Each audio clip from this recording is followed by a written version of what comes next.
Bonjour et bienvenue à Up dans le Wok. Aujourd'hui, on va faire un plat thaïlandais très populaire. On fait le Drunken Noodle. La traduction en français, ce serait les nouilles ivres ou les nouilles de lendemain de veille. Apparemment que c'est un plat qui est tellement épicé que quand on mange ça un lendemain de veille, ça réduit le niveau d'ivresse. Est-ce que c'est vrai? Je pense pas, mais c'est ça la petite histoire derrière ce nom-là. Pour ceux qui n'ont jamais entendu parler de ce plat-là, ça ressemble un petit peu à un pad see ew avec des saveurs un peu plus complexes et c'est une version plus épicée aussi. Donc, on va aller voir la liste des ingrédients, mais juste avant, n'oubliez pas de vous abonner à notre chaîne.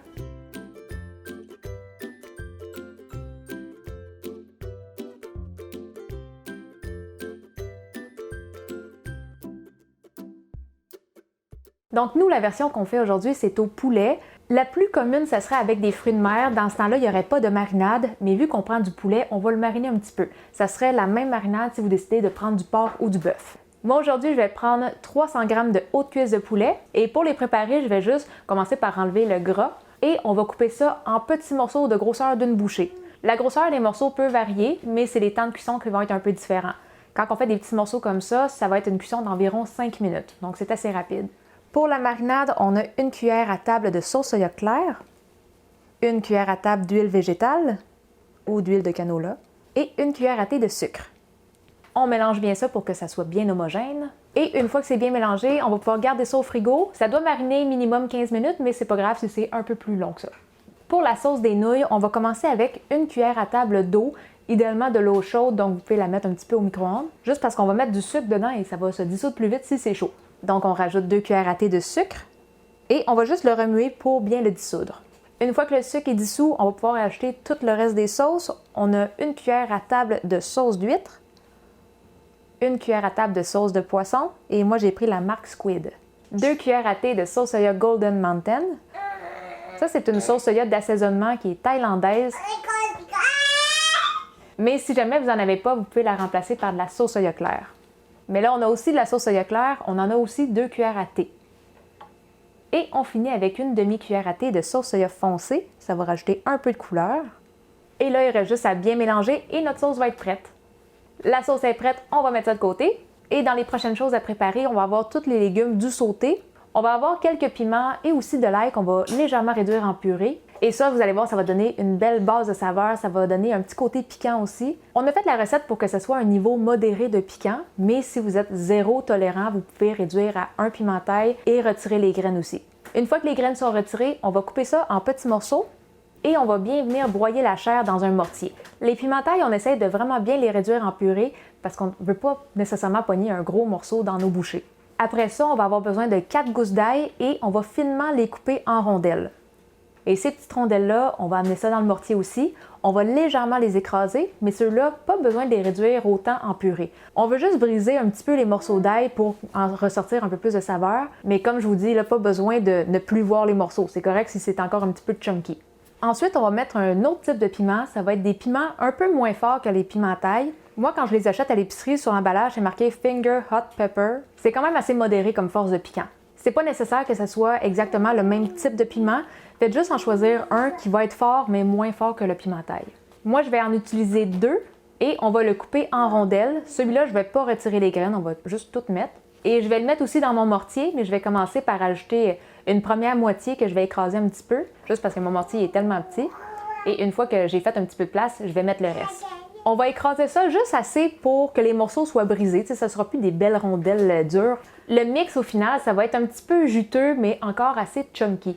Et une fois qu'on a fini avec notre mix de piment et ail, on peut mettre ça de côté et on va passer à la préparation des autres légumes. Les 2 principaux légumes qu'il y a dans ce sauté-là, ça va être des gailan ou des brocolis chinois et des carottes. Pour ceux qui ne connaissent pas le gailan, c'est comme un gros tronc de tige de brocoli avec des grosses feuilles qui font un peu penser à des feuilles de bok choy. Et au bout de tout ça, il y a une petite touffe de brocoli. Et pour les préparer, moi je vais commencer par enlever les feuilles de la tige. Et selon la grosseur de la feuille, on peut la laisser complète ou la couper en plus petits morceaux. Mais c'est correct si on a quand même des très gros morceaux parce qu'avec la cuisson, ça va rapetisser, ça va tout se friper, ça n'aura pas l'air de des gros morceaux comme ça. Ensuite, les pieds de gailan, on va couper ça en biseaux, mais on va essayer de les faire assez minces. Je vous dirais autour de 4 mm. Pour les branches qui sont vraiment plus petites, ceux-là, on peut juste les couper en 2. Pour la carotte, on peut en prendre une moyenne ou d'environ 100 grammes. On va commencer par l'éplucher et ça va être la même chose. On va couper en biseaux environ 4 mm d'épaisseur. À 4 mm d'épaisseur, avec les temps de cuisson que je vais vous donner tantôt, ça reste des légumes encore assez croquants. Mais si vous aimez les légumes un peu plus mous, vous pouvez les couper plus minces ou prolonger le temps de cuisson tantôt quand on va tout cuire ça. Et les carottes, on peut juste les mettre dans le même bol que les tiges de Guylaine parce qu'on va les mettre en même temps dans le wok. Et là, normalement, pour ce plat-là, ça serait du basilic sacré, du holy basil. On a été chanceux parce que dans notre période de test, c'est comme la première fois de notre vie qu'on en trouvait à l'épicerie. On était comme une fenêtre de 3 semaines qu'on a réussi à en avoir. Et on s'est rendu compte que le basilic sacré, le goût le plus proche de ça, c'est pas le basilic thaï, ça va être le basilic régulier, là, italien, qu'on trouve dans les épiceries normales. C'est pas exactement pareil, mais c'est ça qui va donner le goût le plus proche. Là, pour la vidéo, on n'a pas été chanceux. Il y en a juste plus à l'épicerie et je pense qu'il y en aura plus pour un bout. Donc pour aujourd'hui, on est allé avec du basilic italien. Mais on a aussi essayé avec du basilic thaï, juste parce que c'est un basilic qu'on aime vraiment beaucoup. Quitam, c'était sa version préférée, mais moi, je vous dirais que ça débalançait un petit peu trop les saveurs à mon goût. Ça donnait beaucoup trop un goût d'anis. Et pourtant, j'adore le basilic thaï. On a besoin de 2 tasses de feuilles. Ça, c'est environ 20 à 25 grammes. Et il va rester la cuisson des nouilles de riz. Nous, on va prendre des nouilles de riz larges ou extra larges, mais qui sont comme de 10 mm d'épaisseur. C'est les mêmes qu'on avait pris pour le patio. La cuisson va être un petit peu plus longue que le patio, par exemple, parce qu'on a un peu moins de sauce pour réhydrater durant la cuisson dans le wok. Les temps de cuisson peuvent varier un petit peu d'une marque à l'autre, mais je vous dirais que c'est entre 5 et 6 minutes. On veut que ça soit cuit, on veut que ça soit tendre, mais pas complètement. Il faut qu'il y ait encore un petit peu de al dente. Il faut que ça soit un petit peu dur au centre encore. Si vous les cuisez un petit peu trop et qu'ils sont vraiment tendres, ce qui va arriver, c'est que dans le wok, ils vont continuer encore d'absorber tout le liquide de la sauce, mais aussi un petit peu d'huile et ça va se briser au fur et à mesure qu'on brasse. Donc, une fois que la cuisson de nos nouilles est terminée, on va aller égoutter ça et les passer sous l'eau froide. On veut les refroidir complètement pour bien stopper la cuisson. Après ça, on va bien les égoutter.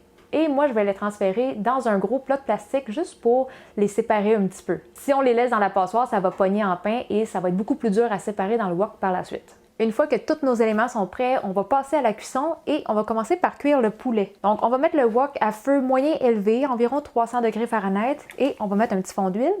Et une fois que c'est bien chaud, on va mettre le poulet. La cuisson devrait être autour de 5 minutes et moi, pour la première minute, je vais juste étaler le poulet et ne plus lui toucher. Je vais le laisser se saisir juste pour avoir un dessous bien grillé. Au bout de 1 minute et quart, là, je vais commencer à le remuer pour un autre 4 minutes. Et une fois que le poulet va être complètement cuit, on va pouvoir le retirer dans une assiette. On va remettre un petit peu d'huile dans le wok si c'est nécessaire. S'il y en a encore beaucoup, on n'est pas obligé d'en mettre. On va baisser le feu un petit peu, on va le mettre à 250 degrés Fahrenheit et on va faire cuire la petite purée d'ail et de piment qu'on avait faite au début. On va faire revenir ça pendant environ 1 minute et après ça, on va rajouter les tiges de Guylaine et les carottes. On va cuire ça pendant 2 minutes.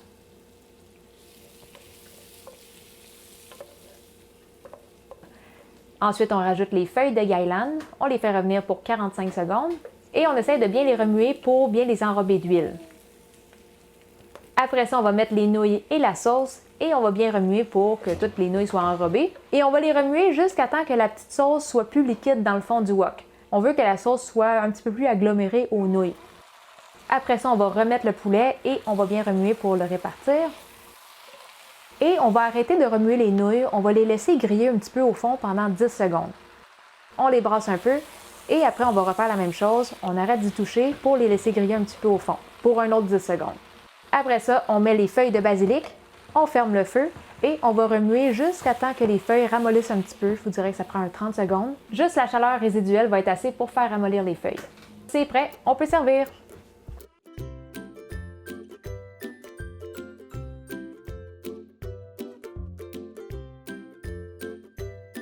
Et là, je vous avertis, c'est un plat qui est quand même assez salé. Et le résultat final peut varier d'une fois à l'autre. Ça dépend vraiment comment longtemps qu'on le fait revenir dans le wok. Comme si on le fait revenir assez longtemps et que l'eau s'évapore, la sauce va devenir de plus en plus concentrée. Si jamais ça vous arrive, une bonne manière de corriger ça, c'est juste de remettre un petit peu d'eau et de brasser. Vous allez voir que ça va quand même bien diluer la sauce.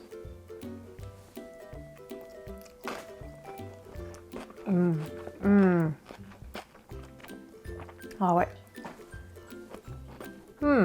Cuisson parfaite pour les carottes. Les nouilles aussi. Ça, tu aimes ça, hein?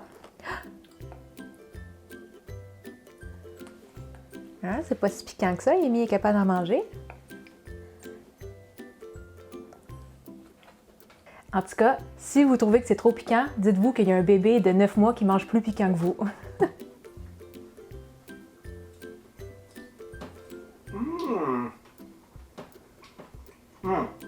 Merveilleux plat, très goûteux. Moi, je l'ai essayé avec les 3 types de basilic. Ma version préférée, qui a le plus gros punch de saveur, c'est vraiment celui avec le basilic thaï.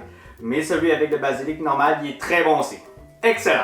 Et si vous avez besoin de la recette écrite, ça va être sur notre blog, on va vous mettre le lien juste en dessous de la vidéo. Et pour les personnes qui aimeraient contribuer à la chaîne, c'est possible avec notre page Patreon et en devenant membre Patreon, ça vous donne aussi accès à quelques bonus. Si vous avez des questions pour nous ou si vous aimeriez nous partager des photos des plats que vous faites de nos recettes, la meilleure place pour ça, c'est le groupe Facebook Cuisine asiatique fait maison. N'oubliez pas de vous abonner à notre chaîne YouTube et sur ça, on se dit à la prochaine. Bye bye!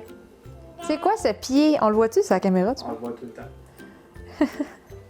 Et une fois qu'on a fini avec le petit mix de piment et ail, on peut laisser ça de côté. Tu veux avoir un mom-mom?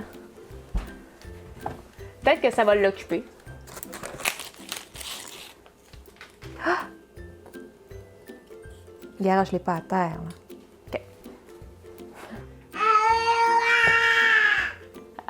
Tu veux avoir une spatule?